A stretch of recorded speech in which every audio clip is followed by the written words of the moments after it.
Today we're going to take a look at solving rational inequalities, which is similar to polynomial inequalities. But before we do that, we have some end behavior that we need to go back over. We did it once a very long time ago, and we have not revisited it since then, so we're about to do that now. So before we can come up with end behavior, we need to draw a graph. Some things that I just really want to stress is basically this right here. You cannot have an x value that has two things. So your x value cannot be a whole and a vertical asymptote. So you have to make sure that you factor first always and that you remove common factors. So this means we have a whole at x equals -2 because you take the common factor, set it equal to 0, and then that solved that. So we don't know the y value, and I'm not going to ask you to find the y value, but this is removable discontinuity. It gets removed from the equation and then later from the graph. So basically our equation is now this: x over x plus 3 times x minus 1. From there, that's what we're going to use to calculate all the other things that we need. Do not use the original function anymore. Use this one. So the vertical asymptotes mean take the denominator and set the denominator equal to 0. So we get a vertical asymptote at x equals -3 and at x equals 1. That's a 1. These must be on your graph. If you do not graph the asymptotes, you have not drawn the graph. Put this into the calculator also to help you draw the branches and the pieces of the graph. Horizontal asymptote. This is a pattern that you must memorize. This is y equals x over x squared. Now I didn't multiply it all the way out. I only care about the lead coefficient or the highest power. When the highest power is in the denominator, it's automatically y equals 0. Now if you look at the picture on the graph, something that's weird about a horizontal asymptote is that it's allowed to be ignored. I'm going to change the color. It's allowed to be ignored in the middle of the graph or in between the two vertical asymptotes. So I essentially have not drawn it in this middle section right here. So this section right here, the horizontal asymptote is allowed to be ignored. Let me erase this mess. Because if you look at the graph, you can see that it goes right through there. The x-intercept, set the numerator equal to 0. Well, that's easy. So that means the point 0, 0. And if that's your x-intercept, remember that's probably your y-intercept also. You cannot have intercepts that line straight up and down. So our y-intercept is also 0, 0. I'm just going to draw this graph in here based on just looking at the calculator. I'm plotting no points. I'm just looking at where the location of the branches are and drawing the graph based on that. Be mindful of your asymptotes and draw the graph so that it doesn't touch or cross the asymptote.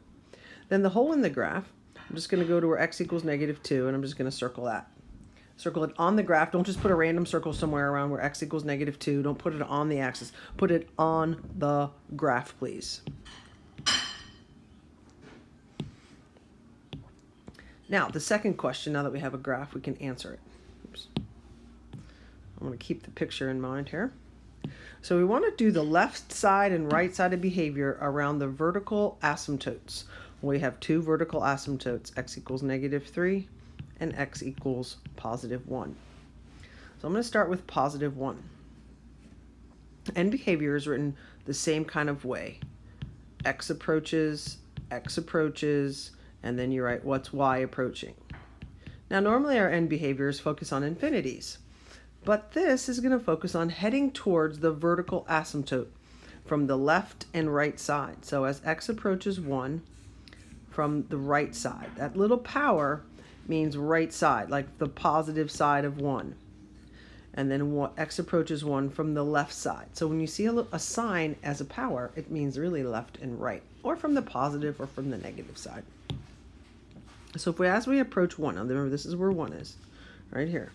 So as we approach 1 from the right, you can see that the graph, if you follow this graph from the right, it goes up to infinity. As we approach 1, now I'm focusing on the 1. This is the only line I'm focusing on. As we approach that from the left, you can see that it goes down to negative infinity. Now let's look at the other asymptote. X approaches negative 3 from the right. What's y doing? X approaches negative 3 from the left. What is y doing? So negative 3, now over here, this negative 3 from the right is going up. So that goes up to infinity. Negative 3 from the left. As you come from the left all the way over here, follow it down, it goes down to negative infinity. And these are the end behaviors around the vertical asymptotes. It's very, very specific. Right and left side behavior around the vertical asymptotes. So that's something we have not done, and wanted to go over that real quick. Now, mainly what we're looking at today are inequalities. And sometimes rational inequalities are pretty easy to solve, like this one. Like we can just set that up and you can just cross multiply. So we have 12 times n minus 4 is less than 9n plus 51. Distribute. Keep your less than sign. That's hard because a lot of times you want to switch to an equals. Now we're going to move stuff around. I'm going to add the 48 to both sides. Subtract the 9n from both sides. Do not flip your inequality. You only flip the inequality when you multiply or divide by something negative. And then we run into some weird stuff. So we get n is less than 33. It worked out pretty well. But your denominator is not allowed to equal 0. So while the answers are all the numbers less than 33, we cannot include negative 4. I'm sorry, positive 4. So we would say n is less than 33, but n cannot equal 4, or and n cannot equal 4. So that answer is a little bit awkward. A better way to answer an inequality is, as you know, with a number line. So these are some better steps to solving the problem. We're first going to set it equal to 0. Because it's just easier to deal with. So we'll set it equal to 0. We're going to ignore the inequality to the very end. We've done this just recently with polynomials. Then we're going to factor it. The numbers that go on the number line are the zeros. So this means set the top equal to 0. And the vertical asymptotes. This means you set the bottom equal to 0. Wholes, common factors, you do not put those on the number line. Then we'll go through like we did before. We'll test the sections and we'll write this in interval form. So what you do, we're going to set the top equal to 0. That's basically doing this. So x squared minus 2x minus 15 equals 0. So let's factor this. It's 5 and 3, negative 5, positive 3. So we get x equals 5 and x equals negative 3. We have no common factors, right? Because these factors do not cancel with x minus 4. So there's no common factor, so there's no wholes. Then you set the bottom equal to 0. Well, the thing that's weird about the bottom is that the bottom, just like we saw on the front, is not allowed to be 0. The denominator of any fraction cannot be 0. So x is basically not allowed to equal 4.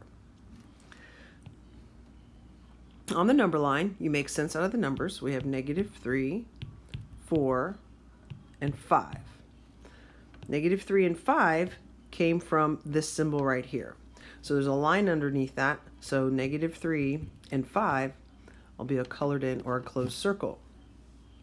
4 came from right there. It's not allowed to equal 4, so it cannot be an open circle. So this will be a closed circle. Sometimes these are all different. Sometimes 2 are closed, 1 is open, so they operate independently of each other. These just happen to all be closed. Now, as you know, I like to test x equals 0, and 0 lives right there. Putting this back in the original, use the original. We end up with 0 minus 15 over 0 minus 4. Is that less than or equal to 0? This will be positive 15 fourths. Any positive number is not less than or equal to 0. So this is a no. So this is a yes, no, yes, no.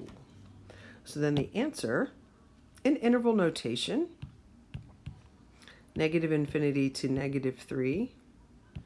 And we'll join that with 4 to 5.